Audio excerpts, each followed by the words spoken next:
Olá, Ricardo Cusiol com conteúdo que te ajuda a ter sucesso nos seus projetos com polímeros. Mais um vídeo hoje no qual eu vou responder a perguntas de assinantes aqui dos meus canais. Dessa vez eu vou responder para o Denilson Oliveira e para o Douglas Rafael, que me perguntaram a respeito do que é e como funciona, né, como se regula aí, como se ajusta a proteção do molde no processo de injeção. Então, Denilson, Douglas, tá aqui a resposta para vocês, tá certo? Como sempre, nesse vídeo aqui eu preparei uma breve animação que vai me ajudar a explicar esses conceitos, né, e como você pode primeiro entender a mecânica da proteção do molde, depois a regulagem, tá? E você pode baixar essa animação. Para isso, basta se cadastrar na minha lista VIP.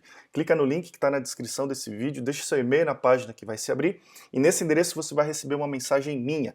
Entra na mensagem, clica no link de confirmação que está lá dentro para efetivar seu cadastro e você vai ser direcionado para a página de download. Esse procedimento ele é muito importante e necessário para garantir a sua segurança, a sua privacidade e a segurança aí de todas as informações que a gente troca. Se você não fizer esse procedimento, você não vai estar cadastrado e não vai poder ter acesso à animação. Então, lembra de entrar nesse e-mail e clicar no link de confirmação. Se demorar mais de alguns minutos para você receber a minha mensagem, cheque a sua caixa de spam. Toma uma série de medidas para isso não acontecer, mas um outro caso pode passar. Se você já está cadastrado na lista, basta seguir o mesmo procedimento. Clica no link ou no botão que está embaixo da janela que você assiste o vídeo, deixa o seu e-mail novamente para saber que é um assunto do seu interesse e você vai ser direcionado imediatamente para a página de download. Tá certo? Então vamos lá. O que é proteção do molde, né? O molde de injeção é um componente de aço, né? Composto por várias placas, por vários componentes de aço. Eu tenho outros vídeos aqui no canal que falam a respeito de moldes, né? E ele é responsável por, então, ele contém as cavidades e ele é responsável por dar a geometria do seu produto, né? Você vai injetar o material dentro das cavidades desse molde e ele vai assumir essa geometria moldando aí o seu produto injetado, o seu produto plástico injetado, tá certo? Agora, por mais que a gente tenha aí um componente de aço, né, ele pode sofrer danos à medida que ele possui elementos móveis, a gente está fazendo uma movimentação mecânica de abertura e fechamento da máquina, então isso pode levar a alguns danos aí, né, durante a operação, e para isso existe um recurso na máquina injetora que se chama de proteção do molde, que visa minimizar o potencial aí de danos para o molde, tá certo? Então eu quero te mostrar agora uma animação que vai exemplificar um pouco de como é que essa proteção do molde funciona e como você pode ajustar. Vamos lá. Muito bem.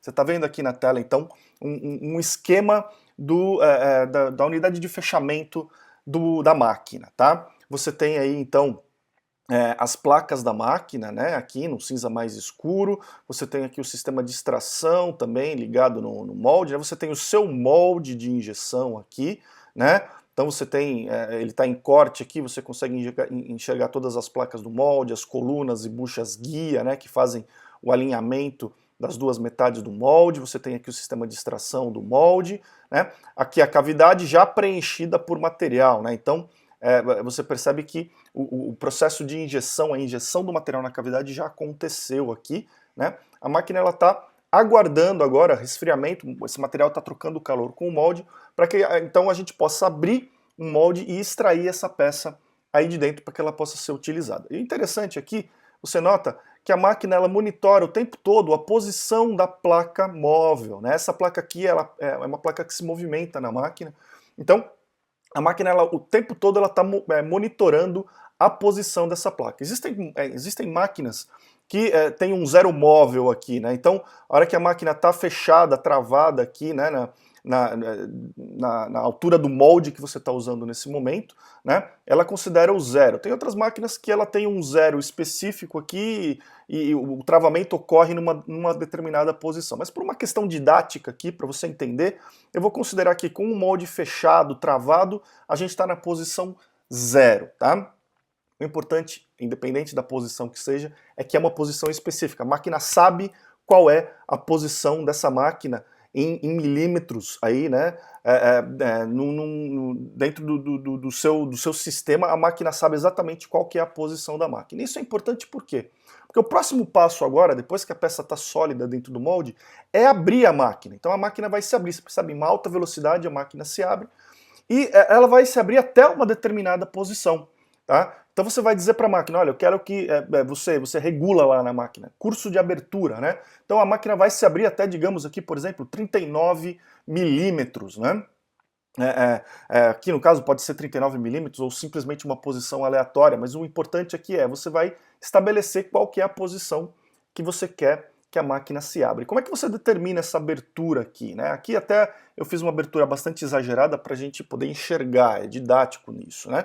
Mas essa abertura vai ser determinada pela peça que você está injetando. Então vai ser uma abertura que permita essa peça ser extraída sem problemas, né? Que permita qualquer movimentação de elementos móveis do seu molde, eventualmente a entrada de um robô para retirada dessa peça. Né? Então essa abertura aqui ela vai depender muito do tipo de molde, do tipo de peça que você está moldando. Mas o ponto é, a hora que a máquina atingir o limite de abertura, né, o curso de abertura que você estabeleceu para ela, vai entrar em ação o sistema extrator da máquina e do molde, fazendo com que os pinos extratores do molde avancem para remover a peça de dentro da cavidade. Né? Essa peça, então, ela vai cair por gravidade, vai ser direcionada aí para uma caixa coletora, ou enfim, vai ser direcionada aí para um sistema que vai armazenar as peças já moldadas. Tá? Você pode eventualmente, dependendo da complexidade da sua peça, dependendo do funcionamento da sua máquina, do seu molde, ter uma repetição do sistema extrator de forma a garantir que as peças realmente caíram aí de dentro do molde. Tá? E uma vez que você tem, então, garantido que as peças foram extraídas, você vai fazer agora, então, o fechamento desse molde para iniciar um novo ciclo. E note que isso vai acontecer em alta velocidade também. Porém, nesse ponto aqui, você percebe que o molde começa a se encaixar novamente, né? Então, alguns elementos do molde começam a ter um contato mais próximo uns com os outros. Então você tem aqui as colunas e buchas guias começando a se encaixar umas nas outras. Daqui a pouco você vai ter um macho da cavidade entrando na cavidade propriamente dita. Então você começa a ter uma proximidade de elementos do molde, né? E ainda que esse é um molde simples, né? Você pode ter aí gavetas funcionando, né? Então você pode ter pinos guia, né? Pinos inclinados, né? Pinos, a gente chama de pinos guia ou pinos kami, né? Que começam a penetrar nas gavetas do molde, trazendo elas novamente para o local original, para permitir a moldagem das peças. Né? Então você vai ter exatamente contato mecânico de elementos do molde. Né? Então, nesse momento, é interessante que você diminua a pressão de fechamento, diminua a velocidade de fechamento para evitar danos, para evitar impactos dos elementos, entre os elementos do seu molde. Então você vai perceber que a partir desse ponto, a hora que os elementos do molde começam a se encaixar, né, você começa a ter então uma baixa pressão e baixa velocidade. O molde começa a atuar, aí, a máquina fecha o molde nesse finalzinho de fechamento com uma baixa velocidade e uma baixa pressão. Isso permite que a máquina tenha uma sensibilidade maior com relação a qualquer coisa que esteja impedindo esse fechamento. Então, eventualmente, uma gaveta que tenha saído do lugar e não está encaixando direito no pino kami, né? Ou uma peça que tenha ficado presa na cavidade, e a hora que esse molde se fechar, ela vai impedir o completo fechamento. Qualquer tipo de elemento do móvel do molde que tenha travado por algum motivo, pinos extratores, machos que precisam entrar e sair das cavidades para permitir a moldagem e a extração das peças, machos que tenham se travado fora da posição de fechamento original, vão permitir essa baixa pressão e baixa velocidade, vai permitir que a máquina perceba, sinta essa resistência ao fechamento e impeça aí que o molde se danifique. Né? Se não tiver nenhum desses problemas, a hora que a máquina chegar na posição zero novamente, vai entrar novamente a alta pressão e o molde vai se travar para permitir o início do próximo ciclo, né? Permitir que a nova peça seja injetada. Então aqui nesse ponto, chegando no zero sem nenhum problema, a alta pressão entra e você vai ter toda a força de fechamento da máquina atuando no sentido de manter esse molde fechado, e aí o ciclo se reinicia. Né? Você tem novamente a injeção da peça na cavidade, a abertura depois do tempo de resfriamento, a extração dessa peça, mas imagine que por algum motivo, então, né, qualquer que seja, essa peça não foi adequadamente extraída da cavidade. Mesmo com a repetição dos extratores, essa peça ficou presa. Percebe que ela até deu uma descoladinha da cavidade, mas ela ficou presa. Isso pode acontecer por uma série de razões. Pequenas rebarbas no sistema de extração que prendem a peça, eletricidade estática, vácuo, enfim, existe uma infinidade de fatores que podem fazer com que uma peça não seja 100% extraída, não seja extraída da forma correta, não é? Então, essa peça ficou presa na cavidade e aí o molde vai se fechar.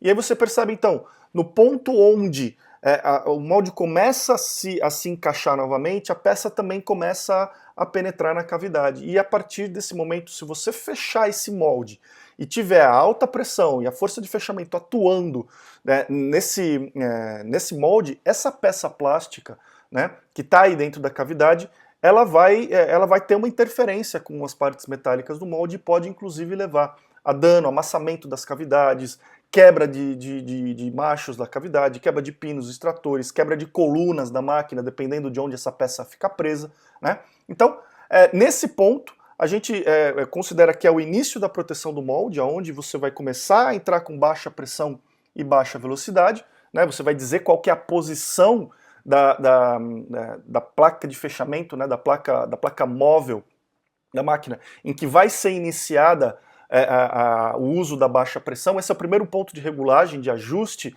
da proteção do molde. Qual que é a posição, né? Isso vai depender do molde, vai depender do tamanho das colunas do seu molde, em qual posição que o molde começa a ter contato, ou que eventualmente a peça possa começar a ter contato, uma peça que fique presa no molde, possa começar a ter contato com a outra metade do molde e possa começar a ter problema. Então, esse é o primeiro ponto que você precisa ajustar na proteção do molde. Qual que é o início, né, a posição de início da baixa pressão.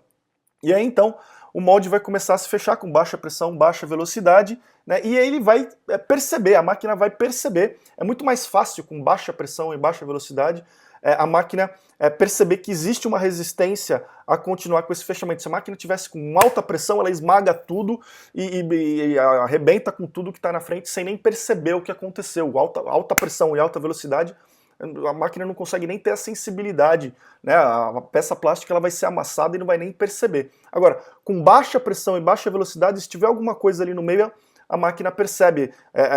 Essa baixa pressão não vai permitir o fechamento, né? E aí você vai conseguir, então a máquina vai conseguir detectar que tem alguma coisa restringindo esse fechamento, vai interromper o fechamento para que esse molde então possa ser aberto, essa peça removida manualmente, e aí o operador ele vai dar sequência, né? Vai tocar um alarme e o operador vai poder tomar as ações aí para dar sequência ao processo, tá?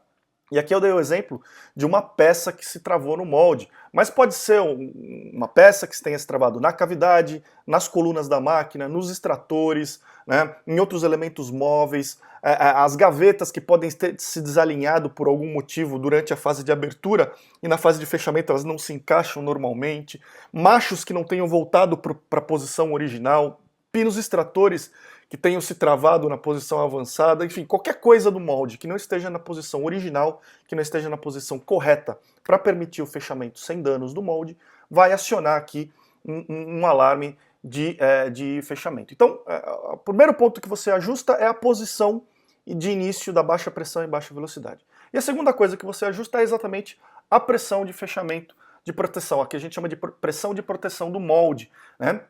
E como é que você ajusta, então, a pressão de fechamento do molde? Existem várias filosofias aí de como é que você deve ajustar essa pressão. Eu lembro que quando eu estava na época de escola, na época do Senai, né, os professores eles grudavam uma folha sulfite entre as placas do molde, ali na linha de fechamento do molde, e se o molde, durante a pressão de proteção, ele detectasse que existia essa folha lá e não travasse o molde, a proteção do molde estava bem ajustada, né, a pressão estava bem ajustada. Se ele conseguisse travar e seguir o processo, a pressão ainda estava muito alta, né?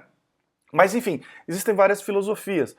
O que eu tenho visto aí de que é mais eficiente é o seguinte: você tem que regular uma pressão de fechamento, isso vai depender muito da complexidade do seu molde, que seja baixa o suficiente para proteger o molde e detectar que realmente existe alguma coisa fora do lugar, uma peça presa, alguma coisa nesse sentido, mas que não seja baixa o suficiente para ficar parando o seu processo a toda hora sem necessidade, né? Então imagina um molde bastante complexo que você tenha que ao longo do fechamento trazer gavetas de volta para o lugar, machos de volta para o lugar por ação mecânica, né, com pinos Kami, por exemplo, que vão naturalmente gerar uma resistência ao fechamento, né?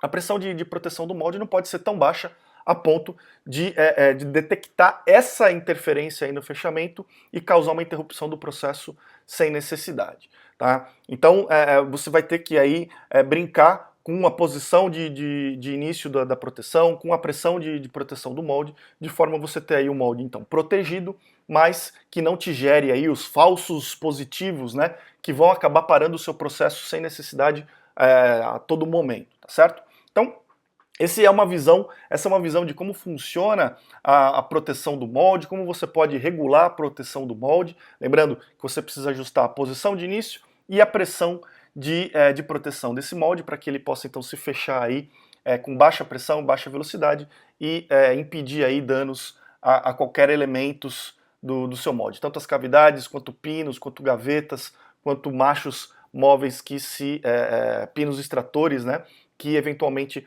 possam ter ficado fora do lugar durante o funcionamento, tá certo? Bom, espero que esse conteúdo tenha te ajudado aí a resolver algum problema do seu dia a dia, a desenrolar algum projeto no qual você esteja trabalhando. Eu fico muito curioso para saber a sua história. Me manda uma mensagem, um e-mail, deixa um comentário aqui nos meus canais, dizendo como esse conteúdo te ajudou no seu dia a dia. Eu vou ficar muito feliz de conhecer a sua história. Me fala sobre outros assuntos que sejam do seu interesse, para que eu possa preparar vídeos e artigos como esse que te ajudem no seu dia a dia. Me ajuda a disseminar esse conhecimento, me ajuda a divulgar o meu canal e esses vídeos para o máximo de pessoas que possam estar interessadas nesse conteúdo que você puder. Então, compartilhe esse vídeo nas suas redes sociais, dá uma curtida aqui no vídeo, divulga o link desse vídeo nos seus grupos de discussão técnico para pessoas que estudam a área de polímeros, que trabalham na área de transformação, professores, profissionais da área de moldagem, da área de materiais, para que a gente possa levar então informação de qualidade para a maior quantidade de pessoas possível dentro da área do plástico e assim contribuir então para o uso mais consciente, o uso mais eficiente desses materiais e o processo mais inteligente dos materiais plásticos, tá certo? Lembra de curtir a minha página no Facebook, lembra de assinar o meu canal no YouTube, receba conteúdo por lá também. A gente se vê no próximo vídeo, um grande abraço e até lá!